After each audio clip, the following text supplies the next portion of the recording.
They are really high potent, a lot of good one-on-one ability to score.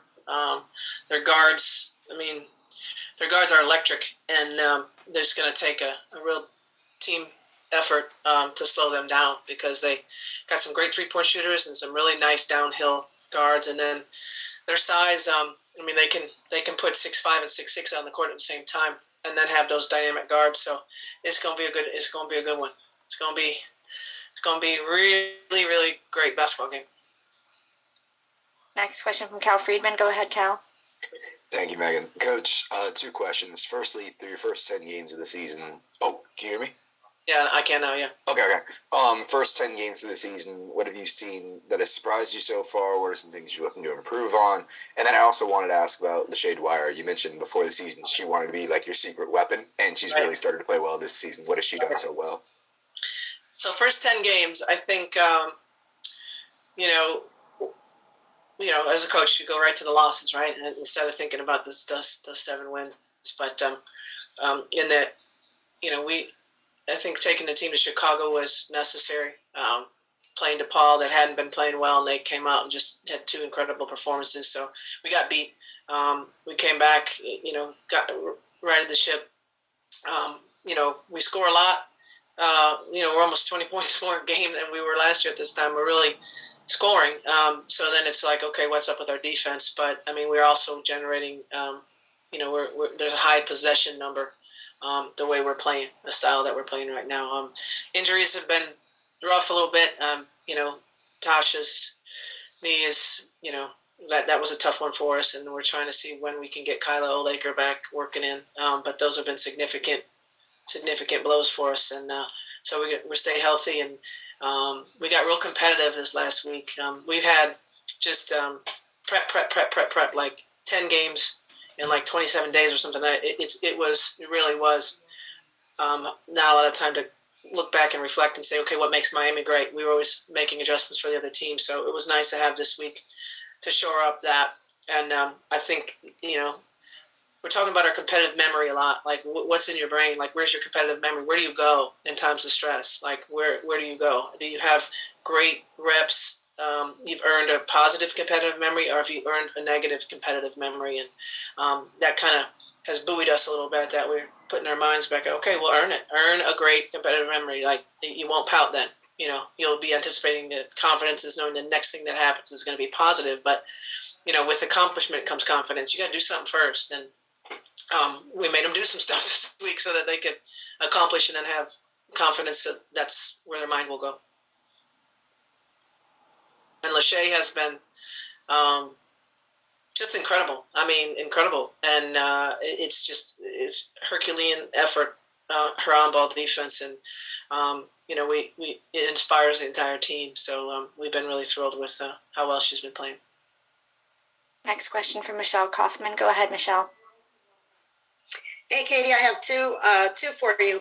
One is the Weiss twins, since they're from down here. How well do you know them? Julia said she knows them very well because they played AAU together. Right. So, how well do you know them, and what do you expect from them? And just what kind of atmosphere, the UM-UF rivalry is so rich in all the sports, and you haven't really had a chance in so many years to play against them. What does it mean for the UM women's basketball team to play against the Gators? Yeah, I think last time we played Florida, right, was in the NIT, wasn't it?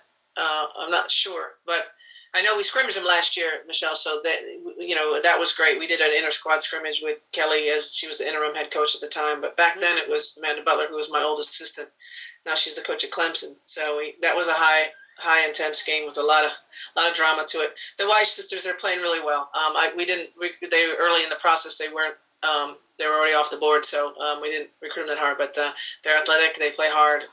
They look good on film. But in terms of this matchup, it's the last game we added, I believe, except when we found out who our ACC Big Ten Challenge was. But the last 2 games that Miami added were Michigan and Florida, and that's because we didn't have a tough enough non-conference schedule, and we needed to add a couple of powerful games, and so, boy, we got them. And Florida's going to do really well in the SEC, and they're on a heck of a tear right now, and they've won some close games too. So we gotta force this game to where Miami wants it to be played, and not let Florida be comfortable, because they're very talented. Can I ask one last thing about Kelly and just the job that she's done? She was a long-time assistant and then the interim coach, and finally got a chance to be a head coach. Can you just talk about the job she's done? I mean, that's what it was fun scrimmaging last year, because prior to the scrimmage, we called the other coach, hey, what do you got in right now? What do you want to work on? We do that with South Florida every year too. Just like, what, do you want us to press you? No, we're not ready for a press yet. Okay.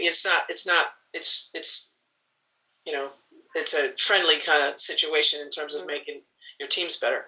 But with her, she had a lot of questions, and I said, well, let's do some late game scenarios then. Like, that's something that is always, I said, don't worry about it. Like, don't worry about it. Like, don't stress whether you coach well or don't coach well. But we definitely presented that to each other, just to say, we'll talk to him later. We'll talk to him after the game. And we text after the game and stuff like that, because, she's doing a heck of a job, and that's a big job. And, I'm glad Florida's good. I'm glad Miami's good. Like, let's go.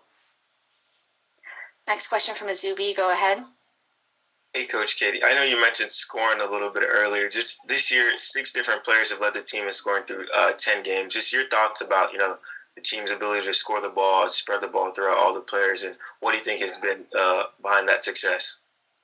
Well, I think our players are really opportunistic, all right, and we're willing to share the basketball. So if you take the Columbia game, we knew we could get them off the bounce. We could get to the rim. So we had downhill plays for Julia and Lachey, right?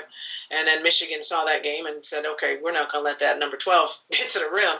And so they did what they could to take her out, and that freed up somebody else. And so our players have a real understanding of concepts, and understand, okay, that door got shut, but that therefore, the dump off might be there, or the drag 3 is going to be there. And, we've built a lot of new into our system here. There's a lot of new players that are important, that are significant. And, it was nice that they're kind of on the concepts right now. We're not as clean as we want to be, but in terms of conceptually, I think there's a real basic understanding of what our checkdowns are. And so we really have to clean it up, and we have to get competitive about the small battles. Really, like, was my screening angle, did that help my teammate? The angle of my screen, not whether I screened or not. Like, that's the first month of play, right? Do I know the plays? Am I doing the right thing? Now it's like, are you competing within that moment for that, that inch, that 2 inches? And we got to get there. We haven't been there in the big games yet, so we got to get there on Sunday. Last question from Michelle. Go ahead. I want to ask you to expound a little bit more on Lachey. First of all, what is it about her that you liked when you started recruiting her? And why do you think she's been able to make this big leap from last year to this year? So Shay has, when she puts pressure on herself to be consistent, right? So freshman year was Shay did something really great, and so she'd relax a little bit, and so I never complimented her. I couldn't, and I never told her she did great. I'm proud of you. You're awesome. She'd go, okay, and then relax and go back to average, because she was safe, right? And then if you put Shay in what you call the doghouse, right, then Shay would fight her way out of that, and she'd be amazing, right? She did something wrong off the court or academically or something, and she'd come in and have a heck of a practice. So it was this real, so our relationship is like, I ain't telling you you're good. Nope. After the last game, nothing. I got nothing for you. You're like, I just don't talk to her about it, but she knows it's a joke now. She's grown past that. She understands the consistency.